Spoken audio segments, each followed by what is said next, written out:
ನಮಸ್ಕಾರ, ಪ್ರಜಾರಾಜ್ಯ ಕನ್ನಡ ನ್ಯೂಸ್ಗೆ ಸ್ವಾಗತ.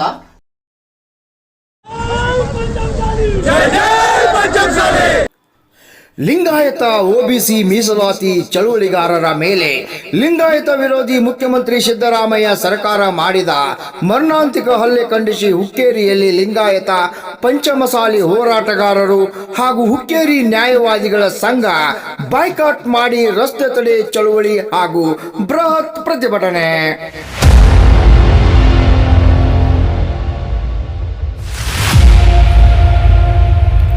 ಹುಕ್ಕೇರಿ ಪಟ್ಟಣದ ಬಸವೇಶ್ವರ ಸರ್ಕಲ್ದಲ್ಲಿ ಮಾನವ ಸರಪಳಿ ನಿರ್ಮಿಸಿ ಹುಕ್ಕೇರಿ ನ್ಯಾಯವಾದಿಗಳು ಹಾಗೂ ಹುಕ್ಕೇರಿ ತಾಲೂಕಾ ಲಿಂಗಾಯತ ಪಂಚಮಸಾಲಿ ಬಂಧುಗಳಿಂದ ಸಿಎಂ ಸಿದ್ದರಾಮಯ್ಯ ಹಾಗೂ ಎಡಿಜಿಪಿ ಪೊಲೀಸ್ ಅಧಿಕಾರಿ ಹಿತೇಂದ್ರ ಅವರನ್ನು ವಜಾಗೊಳಿಸುವಂತೆ ಒತ್ತಾಯಿಸಿ ರಸ್ತೆ ತಡೆದು ಬೃಹತ್ ಪ್ರತಿಭಟನೆ.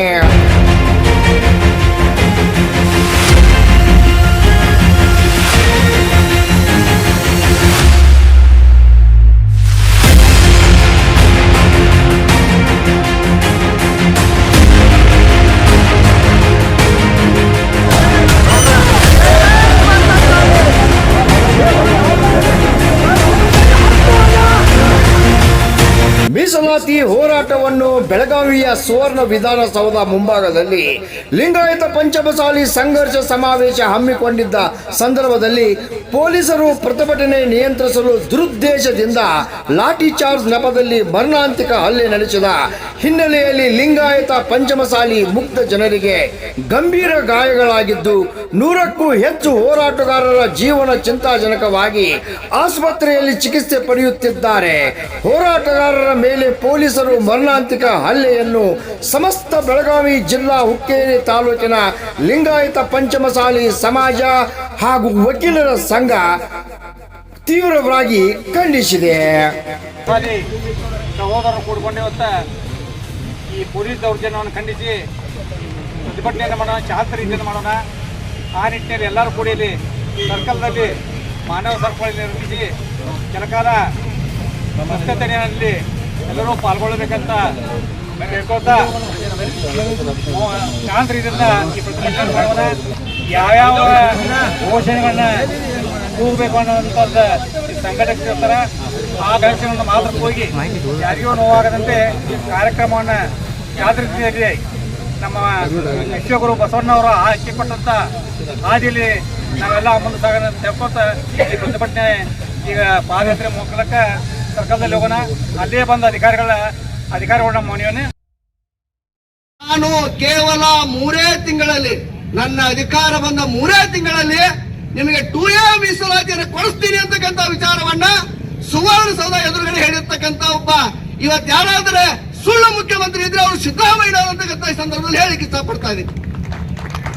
ಯಾಕೆ ಈ ಸಂದರ್ಭದಲ್ಲಿ ಹೇಳ್ಬೇಕಂತಂದ್ರ ಇವತ್ತು ಅವರು ಕೊಟ್ಟಿರ್ತಕ್ಕಂಥ ಭರವಸೆಗಳು ಈಡೇರದೇ ಇದ್ದರಿಂದ ಇವತ್ತ ಮನೆ ಹಿಡಿದಂತಕ್ಕಂಥ ಕಾರ್ಯಕ್ರಮಕ್ಕೆ ಇವತ್ತು ಕರ್ನಾಟಕದ ಎಡಿಜಿಪಿ ಯಾರಾದ್ರೂ ಒಬ್ಬರು ಪೊಲೀಸ್ ಅಧಿಕಾರಿಗಳು ಹೊಡೆದ್ರು ಏನಾಗ್ತಿರ್ಕಿಲ್ಲ, ಅವರ ಒಬ್ಬ ಉನ್ನತ ಹುದ್ದೆಯಲ್ಲಿರ್ತಕ್ಕಂಥ ಎಡಿಜಿಪಿ ಇವತ್ತ ನಮ್ಮ 2A ಮೀಸಲಾತಿ ಹೋರಾಟಗಾರರ ಮೇಲೆ, ರೈತರ ಮೇಲೆ, ಅದು ಇವತ್ತ ಕರಿಕೋಟ್ ಹಾಕಿರ್ತಕ್ಕಂಥ ವಕೀಲರ ಮೇಲೆ ಸಾಕಷ್ಟು ಲಾಠಿ ಚಾರ್ಜ್ ಅನ್ನು ಮಾಡಿ ಇವತ್ತ ತೀವ್ರವಾದಂತಹ ಗಾಯಗಳನ್ನು ಪಡಿಸಿದ್ದಾರೆ. ಅಂತ ಎಲ್ಲ ಹೋರಾಟವನ್ನು ಸಂಗ್ರಹಿಸಿಕೊಂಡು ಇವತ್ತ ಪೂಜ್ಯರು ಇಡೀ ರಾಜ್ಯ ತುಂಬ ಇವತ್ತ 2A ಮೀಸಲಾತಿಯನ್ನು ಮಾಡಿ ಹೋರಾಟಗಾರಂತ ಲಾಠಿ ಚಾರ್ಜ್ ವಿರುದ್ಧ ಇವತ್ತು ಹಕ್ಕು ಮಂಡನಿಸಬೇಕು, ಇದನ್ನ ಉಗ್ರ ಹೋರಾಟವನ್ನು ಮಾಡಬೇಕಂತಕ್ಕಂಥ ಕರೆ ಕೊಟ್ಟಿರ್ತಕ್ಕಂಥ ನಮ್ಮ ಪ್ರಥಮ ಜಗದ್ಗುರುಗಳಿಗೆ ಅನಂತ ಕೋಟಿ ನಮನಗಳು ಸಲ್ಲಿಸಿ ಅವತ್ತೇನು ನಮಗೆ ಲಾಠಿ ಚಾರ್ಜ್ ಮಾಡಿರ್ತಕ್ಕಂಥ ಎಡಿಜಿಪಿ ಅವರನ್ನು ಸಸ್ಪೆಂಡ್ ಮಾಡಬೇಕು, ಕರ್ನಾಟಕದ ಮುಖ್ಯಮಂತ್ರಿಗಳನ್ನ ಆ ಸ್ಥಾನದಿಂದ ಇಳಿಸಬೇಕಂತಕ್ಕಂಥ ವಿಚಾರವನ್ನು ಈ ಸಂದರ್ಭದಲ್ಲಿ ಹೇಳಿ ನನಗೆ ಪರಮ ಪೂಜ್ಯ ಜಯ ಮೃತ್ಯುಂಜಯ ಸ್ವಾಮಿಗಳ ಅಧಿಪತ್ಯದಲ್ಲಿ ಪಂಚಮಸಾಲಿಯವರಿಗೆ ಯೋಗ್ಯವಾದಂತಹ ಮೀಸಲಾತಿ ದೊರೆಯಬೇಕನ್ನುವಂತ ಹೋರಾಟ ತಮ್ಮೆಲ್ಲರಿಗೂ ಗೊತ್ತಿದೆ. ಅತ್ಯಂತ ಶಾಂತಿಯುತವಾದಂತಹ ಹೋರಾಟ. ಕಳೆದ 3 ವರ್ಷದಿಂದ ಅವರು ಮಾಡುವಂತಹ ಜನಜಾಗೃತಿ ಇಡೀ ರಾಜ್ಯಕ್ಕೆ ಇವತ್ತು ಗೊತ್ತಿದೆ. ಇವತ್ತು ಪ್ರಾಯಶಃ ಯಾವುದೇ ಸಾಮಾಜಿಕ ರಾಜಕೀಯ ಪಕ್ಷಗಳು ಕೂಡ ಈ ಮೀಸಲಾತಿಯನ್ನು ಪ್ರತಿಭಟಿಸಿಲ್ಲ, ವಿರೋಧಪಡಿಸಿಲ್ಲ. ಅಷ್ಟೇ ಅಲ್ಲ, ಈ ದೇಶದಲ್ಲಿ ಈ ರಾಜ್ಯದಲ್ಲಿರ್ತಕ್ಕಂಥ ಪಂಚಮಸಾಲಿಯರು ಅವರು ಯೋಗ್ಯವಾದಂಥ ಆ ಒಂದು ಮೀಸಲಾತಿ ದೊರೆಯಬೇಕು ಅನ್ನುವಂಥ ಎಲ್ಲರೂ ಕೂಡ ವಿಚಾರ ವ್ಯಕ್ತಪಡಿಸಿದಾಗ ಅದಕ್ಕೆ ಆದಂಥ ದಿನಾವಧಿ ಸಾಕಷ್ಟು ಸಮಯ ಅದಕ್ಕೆ ಹೋಗಿದ್ರಿಂದ ಒಂದು ಗಡುವು ಕೊಟ್ಟು ಸಾಕಷ್ಟು ಸಮಯ ಸರ್ಕಾರಕ್ಕೆ ನೀಡಿ ಈ ಒಂದು ಹೋರಾಟಕ್ಕೆ ಅಂತಿಮವಾದಂಥ ತಾರ್ಕಿಕವಾದ ಅಂತ್ಯವನ್ನು ಕೊಡಬೇಕು ಅನ್ನುವಂಥ ದೃಷ್ಟಿಯಿಂದ ನಿನ್ನೆ ಇವತ್ತು ಅಲ್ಲ ತಿಂಗಳಿಂದ ಗಡುವು ಕೊಟ್ಟು ಯಾವಾಗ ವಿಧಾನಸಭೆಯ ಅಧಿವೇಶನ ಬೆಳಗಾವಿಯಲ್ಲಿ ನಡೆಯುತ್ತೋ ಆ ಅಧಿವೇಶನ ಕಾಲಕ್ಕೆ ನಾವು ಪ್ರತಿಭಟನೆ ಮಾಡ್ತಿದ್ಕೊಂಡು ಮೊದಲು ಹೇಳಿಕೊಂಡು 10ನೇ ತಾರೀಕಿಗೆ ಆ ಒಂದು ಪ್ರತಿಭಟನೆಯ ರ್ಯಾಲಿ ಬಹಳ ದೊಡ್ಡ ಸಂಖ್ಯೆಯಲ್ಲಿ ಇರೋದ್ರಿಂದ ಬಹುಶಃ ಸರ್ಕಾರದ ಬುಡ ಅಳಿಗಾಡಿದೆ ಅನ್ನುವಂಥದ್ದು ನಡೆಸ್ತದ. ಇದಕ್ಕೆ ರಾಜಕೀಯವಾಗಿ ಏನು ಸಂಬಂಧ ಇಲ್ಲ. ಆದರೂ ಕೂಡ ಇಷ್ಟು ದೊಡ್ಡ ಸಂಖ್ಯೆಯಲ್ಲಿ ಪಂಚಮಸಾಲಿ ಜನಾಂಗ ಇವತ್ತು ನಮ್ಮನ್ನ ಭೇಟಿಯಾಗಲಿಕ್ಕೆ ಬಂದಿದೆ ಅನ್ನುವಂಥ ದೃಷ್ಟಿಯಿಂದ ಸರ್ಕಾರ ತಾನಾಗಿ ಮುಂದ್ಬಂದು ಅವರೆಲ್ಲಿರ್ತಾರೋ ಆ ಪ್ರತಿಭಟನೆ ಜಾಗಕ್ಕೆ ಹೋಗಿ ಸನ್ಮಾನ್ಯ ಸಿದ್ದರಾಮಯ್ಯವರು ಅವರೊಂದು ಬೇಡಿಕೆಯನ್ನ ಅವರೊಂದು ಮೆಮೋವನ್ನು ತೆಗೆದುಕೊಂಡು ಅದರ ಮೇಲೆ ತಮ್ಮ ವಿಚಾರವನ್ನು ವ್ಯಕ್ತಪಡಿಸಬೇಕಾಗಿತ್ತು. ಆದರೆ ದುರ್ದೈವದಿಂದ ಇವತ್ತ ಇಡೀ ಜನಾಂಗದ ಮೇಲೆ ಲಾಠಿ ಪ್ರಹಾರ ಮಾಡ್ತಕ್ಕಂಥ, ಸ್ವಾಮಿಗಳ ಮೇಲೆ ಪೂಜ್ಯರ ಮೇಲೆ ಲಾಠಿ ಪ್ರಹಾರ ಮಾಡ್ತಕ್ಕಂಥ, ಶಾಂತಿಯುತ ಪ್ರತಿಭಟನೆ ಮಾಡ್ತಕ್ಕಂಥ ವಕೀಲರ ಮೇಲೆ ಲಾಠಿ ಪ್ರಹಾರ ಮಾಡ್ತಕ್ಕಂಥ ಒಂದು ಅತ್ಯಂತ ಹೇಯ ಕೃತ್ಯವನ್ನು ಇವತ್ತು ಸರ್ಕಾರ ಮಾಡಿದೆ. ಅದನ್ನು ತಮ್ಮೆಲ್ಲರ ಪರವಾಗಿ ನಾವು ಬಹಳ ಸ್ಪಷ್ಟದಲ್ಲಿ ಅದನ್ನು ಪ್ರತಿಭಟಿಸ್ತಾ ಇದ್ದೀವಿ, ಖಂಡಿಸ್ತಾ ಇದ್ದೀವಿ. ಇವತ್ತು ನಮ್ಮ ರಾಜ್ಯದಲ್ಲಿ ಮಾತ್ರ ಅಲ್ಲ, ಇನ್ನುಳಿದ ರಾಜ್ಯದಲ್ಲಿ ಕೂಡ ಪಕ್ಕದ ಮಹಾರಾಷ್ಟ್ರದಲ್ಲಿ ಇವತ್ತು ಅಲ್ಲಿರ್ತಕ್ಕಂಥ ಮರಾಠ ಏಕ ಮರಾಠ ಲಾಖ ಮರಾಠ ಅನ್ನುವಂಥ ಹೋರಾಟ 4 ವರ್ಷ ನಡೀತದೆ. ಅಲ್ಲಿ ಸರ್ಕಾರ ಪ್ರತಿಸ್ಪಂದನೆ ಮಾಡುತ್ತಾ ನೋಡಬೇಕು. ಎಷ್ಟು ಒಳ್ಳೆ ರೀತಿಯಿಂದ ಅವರನ್ನ ಕರೆಸಿ ಮಾತನಾಡ್ತಕ್ಕಂಥ ವಿಚಾರ ಆಗ್ತದೆ.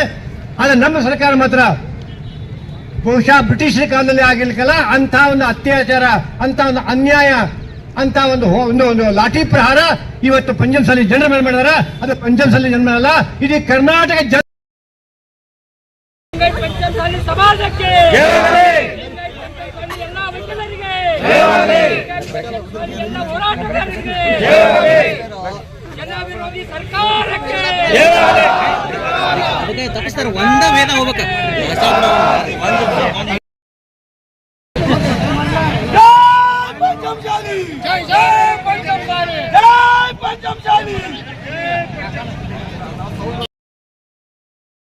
ಸಹಿತ ಆ ಪ್ರತಿಭಟನೆಯಲ್ಲಿ ಹಲ್ಲೆಗೊಳಗಾಗಿದ್ದಾರೆ.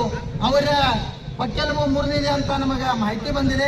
ಅದಕ್ಕಾಗಿ ನಾವು ವಕೀಲರ ಸಂಘದ ಪರವಾಗಿ ನಾವು ಇವತ್ತಿನ ದಿವಸ ನಮ್ಮ ಕೋರ್ಟ್ ಕಾರ್ಯಕಲಾಪದಿಂದ ದೂರದೆವು. ಅದನ್ನು ನಾವು ಪಂಚಮಸಾಲಿ ಹೋರಾಟವನ್ನ ಇಲ್ಲಿಗೆ ನಿಲ್ಲಿಸದೆ ಎಲ್ಲ ಮುಖಂಡರಲ್ಲಿ ನನ್ನ ವಿನಂತಿ, ಈ ಹೋರಾಟವನ್ನ ಕಂಟಿನ್ಯೂ ಆಗಿರಬೇಕು.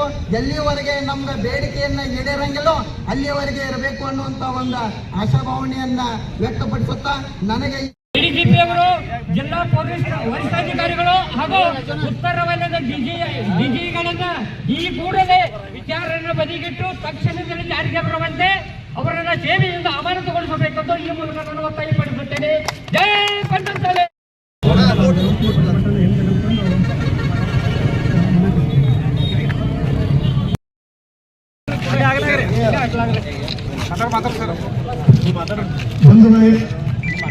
ಜೈ ಪಂಚಮಸಾಲಿ. ಒಂದು ವೇಳೆ ನಾವು ಪಂಚಮಸಾಲಿಯವರ ಪ್ರತಿಭಟನೆ ಮಾಡಲಾಗಿದ್ದಾರೆ. ಆಡಳಿತದಲ್ಲಿ ಇರ್ತಕ್ಕಂಥ ಯಾರೋ ಜವಾಬ್ದಾರಿ ಸಂಬಂಧಿಸಿದಲ್ಲಿ ಯಾರೋ ಆಗಲಿ ಬಂದು ಮನೆಯನ್ನು ಸ್ವೀಕರಿಸಿದೆ. ನಮ್ಮ ಪಂಚಮಸಾಲಿ ಹಕ್ಕೊತ್ತಾಯಕ್ಕೆ ಅಪಮಾನ ಮಾಡೋದ್ರ ಜೊತೆಗೆ ಅಲ್ಲಿ ಸೇರಿದಂಥ ನಮ್ಮ ಪಂಚಮಸಾಲಿ ಬಂಧುಗಳ ಮೇಲೆ ಪೊಲೀಸರ ಮುಖಾಂತರ ಸರ್ಕಾರ ಭಾಳ ತುಂಬ ದೌರ್ಜನ್ಯ ಮಾಡಿದೆ. ಅದನ್ನು ಖಂಡಿಸಿ ಒಂದಿದ್ದು ನಾವು ಇಲ್ಲ ನೋಡಿದ್ದೇವೆ. ಅವ್ರು ಬೇಕಾದ ದೌರ್ಜನ್ಯ ಮಾಡಲಿ, ಮುಂದಿನ ದಿನಮಾನಗಳಲ್ಲಿ ಇಷ್ಟು ಮುಗ್ಗರು ಹೋರಾಟ ಮಾಡ್ತೀವಿ. ಅವ್ರು ಎಷ್ಟು ಮಾಡ್ತಾರೆ ಅದನ್ನು ನೋಡೋಕೆ ನಾವು ಗಟ್ಟಿದ್ದೇವೆ. ಆ ನಿಟ್ಟಿನಲ್ಲಿ ಯಾವತ್ತೂ ಸಮಾಜ ಬಾಂಧವರು ಈಗ ಚಾಲು ಆಗಿದ್ದು ಹೋರಾಟ. ಯಾಕಂದರೆ ಸರ್ಕಾರ ನಮ್ಮ ತಾಪತ್ರಯ ಸಿಕ್ಕುವ ಸಲುವಾಗಿ ಯಾವುದೋ ಮುಖಾಂತರವಾಗಿ ಬಹಳ ಒತ್ತಡ ಇದ್ದಾರೆ. ಅದನ್ನು ನಾವು ಯಾವತ್ತೂ ಸಹಿಸುವುದಿಲ್ಲ. ಒಬ್ಬರ ಜನ್ಮದಲ್ಲಿ ಇನ್ನೂ ಹೋರಾಟ ಅತಿ ಉಗ್ರವಾಗಿರ್ತದೆ ಅನ್ನೋ ಹೇಳೋ ಮಾತನ್ನು ಹೇಳ್ತಾ ಯಾವತ್ತು ಸಮಾಜ ಇಲ್ಲಿ ಕೂಡಿದಂಥ ಯಾವತ್ತಿನ ವಕೀಲ ಬಂಧುಗಳಿಗೂ ಎಲ್ಲರಿಗೂ ಮುಗಿಸಿ ನಮ್ಮ ವಕೀಲರ ಸಮೂಹ ಸಹಿತ ಮಾನ್ಯ ಪ್ರತಿಭಟನೆಯಲ್ಲಿ ಭಾಗವಹಿಸಿತ್ತು. ಆ ಭಾಗವಹಿಸಿದಂತ ಸಂದರ್ಭದಲ್ಲಿ ವಕೀಲರು ಅನ್ನುವಂತ ಒಂದು ಪ್ರಜ್ಞೆ ಇಲ್ಲದೆ ಅವ್ರ ಮೇಲೆ ಹಲ್ಲೆ ಮಾಡಿದವರು ಅನ್ನುವಂಥ ವಿಷಯ ನಾವು ಪತ್ರಿಕೆ ಮೂಲಕ ಮತ್ತು ಸಹೋದ್ಯೋಗಿಗಳ ಮಿತ್ರರಿಂದ ತಿಳ್ಕೊಂಡು ಅದಕ್ಕೆ ನಾವು ಇವತ್ತಿನ ದಿವಸ ಇದೇ ನಮ್ಮ ಪಕ್ಕದ ಸಂಕೇಶ್ವರ ವಕೀಲರ ಸಂಘದ ಮಾಜಿ ಅಧ್ಯಕ್ಷರಾದ ಬಾರಿಗಿಡದವ್ರ ಸರ್ ಸಹಿತ ಆ ಪ್ರತಿಭಟನೆಯಲ್ಲಿ ಹಲ್ಲೆಗೊಳಗಾಗಿದ್ದಾರೆ. ಅವರ ಪಕ್ಕೆಲುಬು ಮುರಿದಿದೆ ಅಂತ ನಮಗೆ ಮಾಹಿತಿ ಬಂದಿದೆ. ಅದಕ್ಕಾಗಿ ನಾವು ವಕೀಲರ ಸಂಘದ ಪರವಾಗಿ ನಾವು ಇವತ್ತಿನ ದಿವಸ ನಮ್ಮ ಕೋರ್ಟ್ ಕಾರ್ಯಕಲಾಪದಿಂದ ದೂರ ಉಳಿದೆವು. ಅದನ್ನು ನಾವು ತೀವ್ರವಾಗಿ ಖಂಡನೆ ಮಾಡಿದ್ದೀವಿ. ಅದೇ ಪ್ರಕಾರ ಈ ಪಂಚಮಸಾಲಿ ಹೋರಾಟವನ್ನು ಇಲ್ಲಿಗೆ ನಿಲ್ಲಿಸದೆ ಎಲ್ಲ ಮುಖಂಡರಲ್ಲಿ ನಮ್ಮ ವಿನಂತಿ.